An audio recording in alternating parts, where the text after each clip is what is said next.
When the Auburn Core Duesenberg Museum first opened its doors to the public at 12 o'clock noon on July 6, 1974, an era of exciting automobile history came brilliantly to life. That summer Saturday was the culmination of dreams held by many that a permanent institution would be created as a lasting tribute to Auburn's rich motorcar heritage. Never before had there been proposed an automobile museum inhabiting the auto builder's original factory showroom building. Hi, I'm Ken Smith, and today I'm in Auburn, Indiana, visiting that very museum. Folks, let's take a step inside and see the ACD Museum. So when we walk into the museum, the very first thing that we're greeted with are these beautiful car posters that set up on the wall and are kind of a hallway walking into the main showroom. And then it's wow. There's no other way of describing it. The cars there are just absolutely exquisite, and the very first car that I see is right off here on my left-hand side. This is an exquisite 1934 Duesenberg Model J dual cowl Phaeton. Now, for those of you who don't know what a Phaeton is, the easy way for me to describe it would be to say it's a convertible. The dual cowl, for those of you who don't know what a cowl is, it's that front section that the windshield actually attaches to, that section of the body. The dual cowl obviously means that there is a second section like that that sits in front of the rear passenger seat. And notice that the windscreen or windshield actually can fold down. So I thought it was a really fascinating feature. Now what really blows my mind is the price tag. This car back in 1934 cost $14,750. As far as horsepower goes, this massive straight 8 420 cubic inches delivers 265 horsepower at 4,200 RPMs. Now, opposite of this Duesenberg on the right-hand side of the museum when you walk in is another masterpiece. This is a 1937 Cord 812. Now, according to the placard, it says to incorporate the consumer demand for more interior room in the Cord automobile, a plan was implemented to build a line of Cords that were longer and taller. And the custom series of Cords like this achieved just that. Their wheelbase was 7 inches longer than that of the standard model, and the car stood slightly taller. Also, what's really kind of unique about this is that 48 of these custom cars were created, of which 21 of them were sporting the supercharged engine. These were meant to be driven by a chauffeur, and they came equipped with elaborate rear seat cabinetry, a radio speaker, deluxe window divider, and a telephone to the chauffeur. Only 27 of these custom Cords exist today, with only 9 of them utilizing the supercharged engine. All of that luxury, and it came with a price tag of only $3,575, way lower than that Duesenberg J we just looked at. One of the really nice features of this museum is you do not see ropes around all of the vehicles. In fact, at first you almost think that there's nothing around the vehicles. And if you look very closely at the bottom of the cars as we walk through the museum, you'll see a very fine black, almost like a thread. It's a very thin rope that just kind of goes around each of the vehicles. And it really adds to the ambiance of this museum. And then add some nostalgic, period correct music playing in the background, and you just really feel like you've walked into an extremely rich and elegant showroom back in the 30s. When I walked into this museum, I saw 2 things that I felt was really out of place. And I'm going to talk about the first one right here. This is a 1969 Chevrolet Corvette. And when I saw this, I got to tell you, it was kind of a flashback from my early 1990s, because I actually owned a car that was almost identical to this. I had a 68 Corvette. It was a coupe, not a convertible that we see here, and it had a big block in it. And so and it was the same color. So seeing this was like, wow. Well, as it turns out, the museum is actually raising funds, and so they're raffling off this vehicle. And if you're watching this video and you haven't had a chance to buy a raffle ticket, I highly encourage you to do so. Now, this is a 3-speed turbo hydromatic, so it's an automatic. I had a stick shift, but I'm telling you, there's nothing like a big block Corvette, and a yellow one will get all eyes upon you. So a little plug for the museum there, and it was really cool to see this. This 1929 Duesenberg J200 is a typical example of the most common Duesenberg J body style, the Murphy convertible coupe. Now, the Walter M. Murphy Company of Pasadena, California, was the builder of many Duesenberg bodies, and having produced some 140 of them. Now, of the approximately 481 Duesenberg Model Js produced, 60 of them were a version of a convertible coupe. This is the 99th Model J produced and still retains its original V-shaped radiator and does not have the added louvers of the later production cars. It also has a non-disappearing top. The vehicle was donated to the Museum of Science and Industry in 1959 by Arthur Montgomery, who was the president of the Atlanta Coca-Cola Bottling Company. The vehicle features a 1950s restoration and has been in storage for many years, and it is currently on loan from the Museum of Science and Industry in Chicago, Illinois. Now, this car sold for $15,000 back in 1929. This 1927 Duesenberg is truly a unique, one-of-a-kind automobile. It is known as a Model Y Phaeton. The Model Y was a transitional model between the Model X and the Model J. While several engine configurations were built, it is believed that only one car was finished, and that is this car. The body is believed to have been built as an in-house prototype, and because it was a prototype, Augie Duesenberg was given the task of destroying the engine and chassis, but he kept the body. He mounted it on a Duesenberg Model A chassis, and from the cowl forward it is very clear where the design for the Duesenberg Model J was eventually heading. The sheet metal on the Model Y is nearly identical to what went into production a year later with the Model J. This Duesenberg Model X Speedster is a one-off creation built for the 1927 Chicago Auto Salon, and it's arguably one of the most significant and influential vehicles ever built in the United States. Strictly a show car, the sleek Roadster lacks common amenities such as windshield wipers, a convertible top, and side windows. It is the styling prototype for the Auburn Speedster, which appeared just a year later. Its design, both aesthetically and mechanically, was the seed for which enthusiasm grew for sleek, high-performance automobiles, launching America's passion with personal sports cars.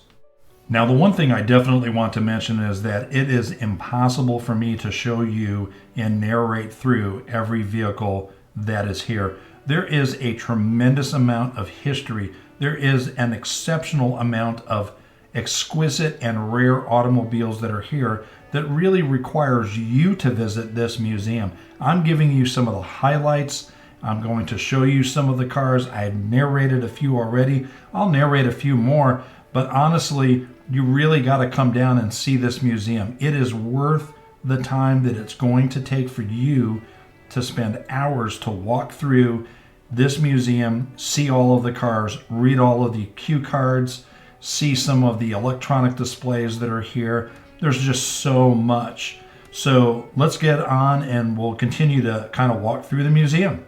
Now, the vehicle that we've just got done watching is a 1927 Duesenberg dual cowl Phaeton, and it's a straight 8 just like the other Duesenbergs that we've seen. The 1927 Duesenberg Model A that you see here was already 5 years old and experiencing some stiff competition. By 1926, with the purchase of Duesenberg Automobile and Motor Company by E.L. Cord, there were going to be some great changes. Cord desired a bigger and more impressive Duesenberg, which would eventually become the iconic Model J. A mere 13 Model X cars were built in 1927, and this is one of them. This rare Duesenberg sedan was first owned by the chief engineer of General Electric. This 1926 Duesenberg Model A touring car was the first passenger vehicle to bear the Duesenberg name. Building on their success in racing and engine manufacturing, a prototype Model A was introduced in November of 1920. A well-built and well-designed automobile, it was the first time an American production vehicle utilized four-wheel hydraulic brakes. The Model A Duesenbergs featured custom-built bodies from some of the leading coach building firms. This is the predecessor to the Model J Duesenberg and is typical of the vehicles that Duesenberg was producing at the time of its purchase by E.L. Cord in 1926. The 1921 Duesenberg Model A was the first passenger car to bear the Duesenberg name. This Model A was the very first Duesenberg sold. It bears engine number 601 and body number 1001. It was ordered by Samuel Northrop Castle of Hawaii in 1919. Due to engine changes and refinements, the Model A was not delivered until 1921, with Mr. Castle receiving the first one. The unique coupe body style was built by the Bender Body Company of Cleveland, Ohio, to accommodate Mr. Castle's specifications and 7-foot-tall frame. The Duesenberg features quarter windows on both sides of the doors, which can be raised and lowered. The clutch, brake, and accelerator pedals were placed more forward in the cabin to accommodate Mr. Castle's height. In addition to the large trunk, a luggage rack which followed the body's curvature was placed atop the trunk lid. The Duesenberg stayed in the Castle family for 99 years until donated to the Auburn Cord Duesenberg Automobile Museum in December of 2019. Up next is this beautiful multi-shades of green 1932 Auburn 12 160A coupe. This 12-cylinder Auburn coupe is one of only 4 known to exist. The Auburn 12-cylinder line was introduced in 1932. It was a tremendous value and was the least expensive 12-cylinder automobile ever marketed. The Auburn Automobile Company executives felt that marketing a 12-cylinder vehicle in a price class dominated by 8 cylinders would ensure success. But unfortunately, the Auburn 12s never sold in sufficient numbers. The car features a very nice original interior. This 12-cylinder coupe was originally priced in 1932 for $1,545 and then reduced to $1,105. If 12 cylinders wasn't enough for you, this 1930 Cadillac sports a V16. Spurred on by the increased size and weight and grandiose luxuries of its product, Cadillac began looking into creating a larger engine to accommodate all of the power needs that consumers demanded. Following the success of their V8 power plant, Cadillac introduced a V16 in 1930 with both a larger displacement and higher compression. This increase in power allowed for enormous acceleration, unheard of hill climbing ability, and more speed than perhaps any man would care to use. Well, that was according to a 1930 Cadillac advertisement. They continued to use and refine the V16 engine until 1940. This 452 cubic inch sports out 160 horsepower at 3,400 RPMs and weighs 6,199 pounds. Price when new, $5,350. The Revere Motor Car Corporation was founded in 1918 in Logansport, Indiana. It was marketed after the Revolutionary War figure Paul Revere. They were known for their open sporty models, powered by a Duesenberg Rochester walking beam engine. It was the fastest motor car for its time. Instead of using the camshaft to actuate the valves, rods connected the cams to the valves, resulting in a back and forth motion, giving the name walking beam.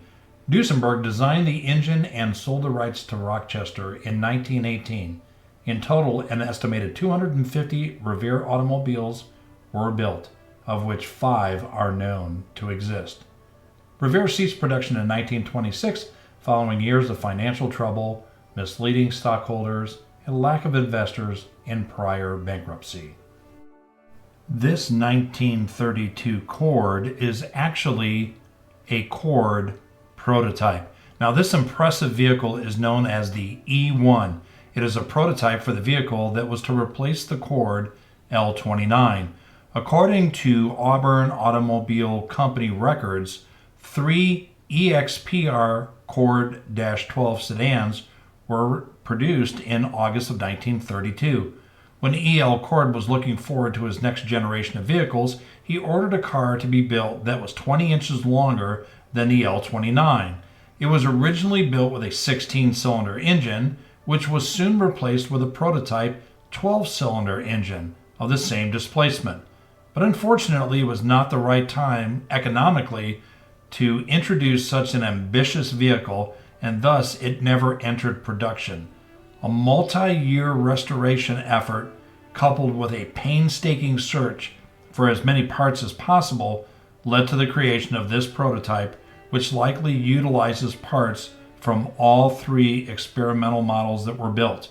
The wheelbase is 157 inches and it weighs in excess of 6,000 pounds. Now, I mentioned earlier in the video that there were 2 very specific displays that I thought seemed out of place here in the museum, the Corvette being the first one, and of course now we know the story behind it. But the second one actually is this airplane. And I thought, why in the world is an airplane actually at the ACD Museum? Well, it actually was here in the showroom back in 1931. This 1931 Stinson aircraft was actually for sale here because E.L. Cord had a very special interest in the Stinson aircraft. There's a wonderful story behind it. I'll put a link down in the description and you can check it out further, but let's take a look at this aircraft. Now, the one thing I definitely want to mention is the price of this aircraft. Now, in 1931, it sold for $4,995, which ironically I thought was I could have bought 3 of these for the price tag of one loaded Duesenberg J model. This is a 1933 Auburn 105. Now, in 1933, the Auburn Automobile Company sought to broaden its offerings and introduce the top-of-the-line Salon series in both the 8 and 12-cylinder models. The Salons were produced for 1 year in the 8 line. Only 3 1933 Salon 8 Cabriolets are known to exist from a total production of 125 vehicles. The Salon cars featured different bumpers and radiator shells. Unfortunately, the new models could not reverse the lagging sales trend that had started in 1932. Total Auburn sales for the calendar year of 1933 were 4,813, a decline of 57.5%. This sales figure represented a loss of $2.3 million for that year. The wheelbase measures 127 inches. The car weighs 3,640 pounds. This 1933 Salon 8 Cabriolet sold new for $1,295. Now, this Cord is absolutely gorgeous, right down to the beautiful details in the paint scheme, even on the fenders. Now, this is a 1930 Cord. The Cord L29 was the first successful mass-produced front-wheel drive American automobile. That's correct, folks. It was the first. It was marketed as the Cord front drive. Now, front-wheel drive allowed for a lower chassis, which was an auto stylist dream during that time frame. The L29 body styles were among the greatest created in automotive history. For the first time, an entire car was designed as a single unit. This produced graceful flowing lines that complemented each other. Note the long and beautiful front fender line as it flows into the running board. It is the epitome of great automotive sculpture. But unfortunately, the stock market crash and subsequent depression reduced the chance of commercial success for the Cord L29. Now, this car's wheelbase was 137.5 inches. and it had an inline 8-cylinder. It had 299 cubic inch displacement with 125 horsepower at 3,400 RPMs. This car weighed 4,500 pounds and priced when new was just $3,285. I would imagine today there's quite a few zeros behind the price tag of this car. Beautiful in every way. Sitting next to that beautiful Accord is this gorgeous 1931 Duesenberg Model J Beverly sedan. Now, the Beverly sedan was probably, if not the most recognized of all the Duesenberg body styles.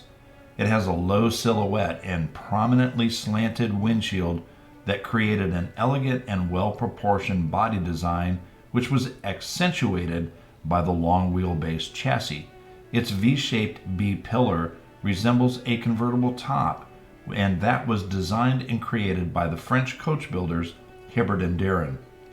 Now, not only is the exterior exquisite, but the attention to the interior is also worthy to mention. Now, it has an armchair rear seat and cabinetry and passenger instrumentation as well. Now, the Beverly body was constructed by Walter M. Murphy Company of Pasadena, California, which was a frequent coach builder for the Duesenberg Company. Also, something that I think is worthy to mention is that year in history, there were 5 Duesenbergs that were entered into the Indianapolis 500, of which one of those Duesenbergs placed 5th in the race. In its final years of operation, the Auburn Automobile Company's exports to foreign countries approached 20% of total production. And under the direction of world-traveling Robert Wiley, the export department expanded the Auburn's Art Deco automobile style to the 4 corners of the earth. This 1936 Auburn 852 Phaeton's first owner lived in Cyprus and had purchased the car in hopes of using the vehicle for a road tour from Italy to the 1936 Olympic Games in Berlin, Germany. However, it ended up being used in World War II by the British Army, who soon found its supercharged engine to be fuel-thirsty and placed it in storage. Brought back to the United States by classic car-loving U.S. servicemen, it finally found a home in the ACD Museum.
The 1936 Accord 810.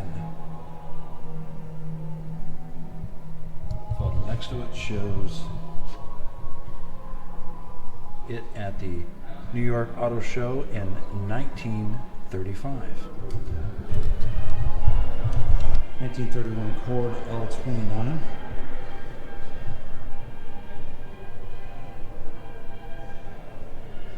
The first mass-produced front-wheel drive American car, built right here in Auburn.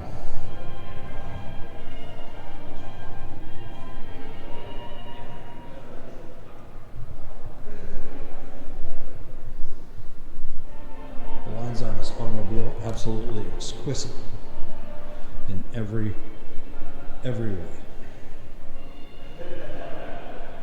Imagine, if you will, if you were to have walked in that front door right there into the showroom, and this was the first thing that you saw. I would say that if you had the money, it wouldn't be a problem. You'd walk right up and go, I'll take this one.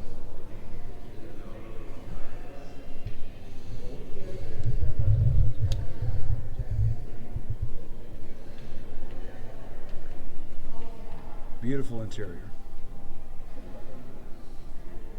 Let's take a look at these door handles. These door handles, absolutely exquisite. And imagine if you were to look out the windshield and saw that long, lean, sexy hood out the front. You'd never want to leave the cab. And I can't say that I blame you.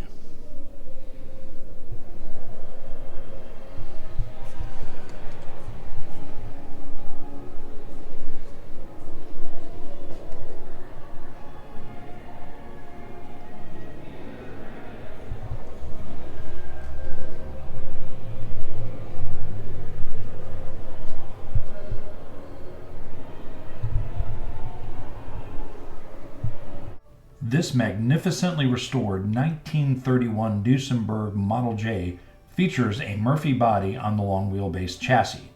The Walter M. Murphy Company of Pasadena, California built more than 140 bodies for the Model J Duesenberg chassis, far more than any other body builder. The Murphy convertible coupe was the single most popular body built for the Model J Duesenberg. A Murphy-designed body was part of the first Duesenberg offering at the auto salon held in New York in December of 1928.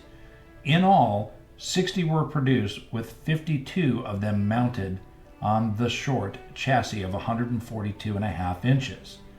The most famous variation of the Murphy convertible coupe body was the disappearing top, which is featured on this Model J. When the top is down, it is stowed under the deck lid so that none of the fabric or folding mechanism is visible. The Model J chassis alone cost $8,500. New, the convertible coupe cost $14,500, and today the car is worth nearly $4 million. So when I walked into this last room that we're in now, on the left-hand side, you'll see this huge screen that's lit up, and it actually gives you the feel of what it would have looked like back in the 1930s when you were looking out the door and seeing the airplane hangar that was out there. And of course, there's several different cords that are lined up as well. Now, in this room are some very unique automobiles. We're going to talk about the first one here, this checkered cab. Now, when the checkered cab manufacturing company entered the Cord Corporation, it was already a name synonymous with the taxi cab industry. Founded in 1922 by a Russian immigrant named Morris Markin, who, legend has it, entered the U.S. with just $2 in his pocket, would weather the storm of depression and financial scandal while holding on to his creation. Now, in August 1933, Markin was forced out of checker cab, but in 2 weeks' time, with Cord's financial assistance, he quickly regained the office of president. This also placed Cord as controlling stockholder, but it would be Cord's and Markin's complicated business relationship which rousted the newly created Securities and Exchange Commission in 1937 to charge stock manipulation, and this ultimately brought Cord's industrial empire to an end. Josh Malks was an ambassador of the Cord automobile and shared its virtue with the rest of the world. Malks, an avid world traveler, along with his wife Betty, drove this 1936 Cord to the coast of California and to the shores of the Dead Sea. Its mileage currently stands at 115,000 miles. It has roamed the lands of North America, Europe, and the Middle East. From the front seat of his Cord, Malks was able to view the world unlike many others. The given name of this Cord 810 Westchester sedan is Moonshadow, and it's due to its distinguished silvery blue finish and the original blue English broadcloth interior. It has been highly praised and recognized in several elite car shows. In its November 2002 issue, which celebrated the 100th anniversary of the American automobile, Forbes American Heritage magazine chose this Cord 810 as the single most beautiful American car. As you can tell, we're now on the second floor of this amazing museum. Now, I just simply cannot narrate through every vehicle that's on this floor. There's several different rooms with lots of displays in here. Again, I highly encourage you to make it a point to visit this museum if you're in Auburn or even in the general area. It's worth the trip to come and visit this museum. Now, one of the things that I can do for you with some of the really unique vehicles is I'll get the placard into the video so that you can pause the video and read a little bit more information. Now, also on ACD's website has a lot of these vehicles listed on their website, and if you click onto the icons and follow the links, you can read some additional information on these cars. So it's really worth watching the video and visiting their website, kind of getting two comparisons right there. So we're going to go ahead and continue to just kind of walk around so that you can see for yourself just what an amazing museum this really is.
the size of this motor. It starts in Indiana, ends in Ohio. It's massive. This is the L29 chassis. It's been restored. So you can really see the front wheel drive really good here.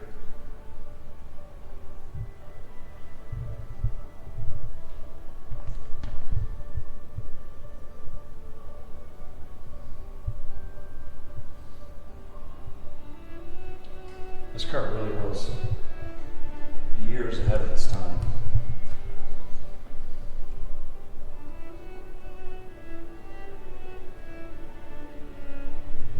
Straight 8.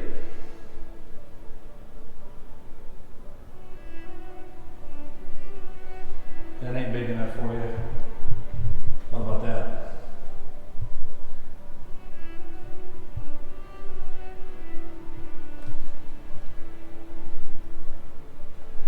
That's the Duesenberg V16 aircraft engine.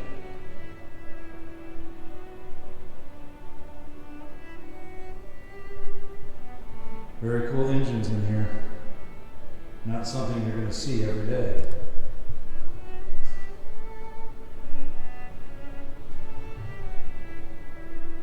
How'd you like to have to change those spark plug wires?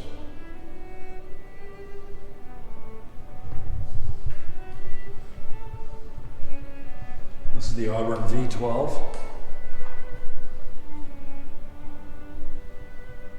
That's a Bugatti manufactured by Duesenberg Motor Corp.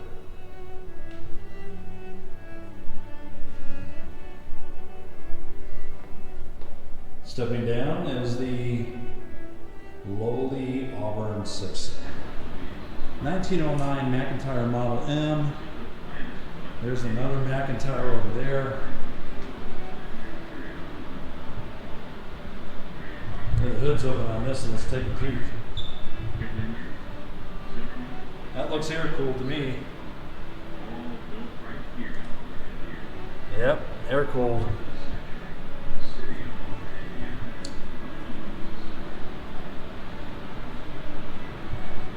(1910) Zimmerman Model X.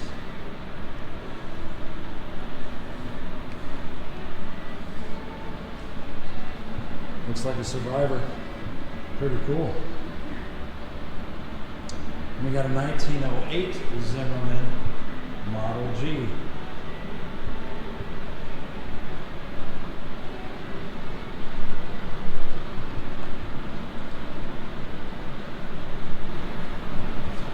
Another 1909 Zimmerman. Now, just to kind of give you a context of how tall this roof is, okay, look at the ceiling. Look at where the light is right over there. Look at how tall this thing is. I could stand up in it.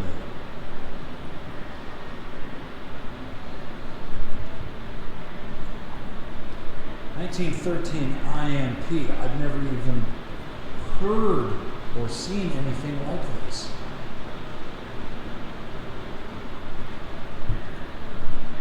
Looks like it seats 2. The driver and the passenger.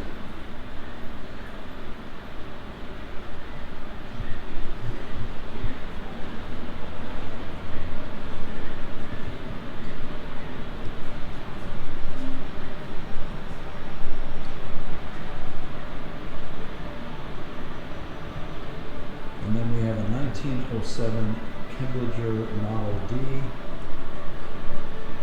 Finishes up this room very nicely. Folks, that wraps up this video. I hope you really enjoyed it. Hey, remember to give us a like and subscribe, but most of all, be blessed.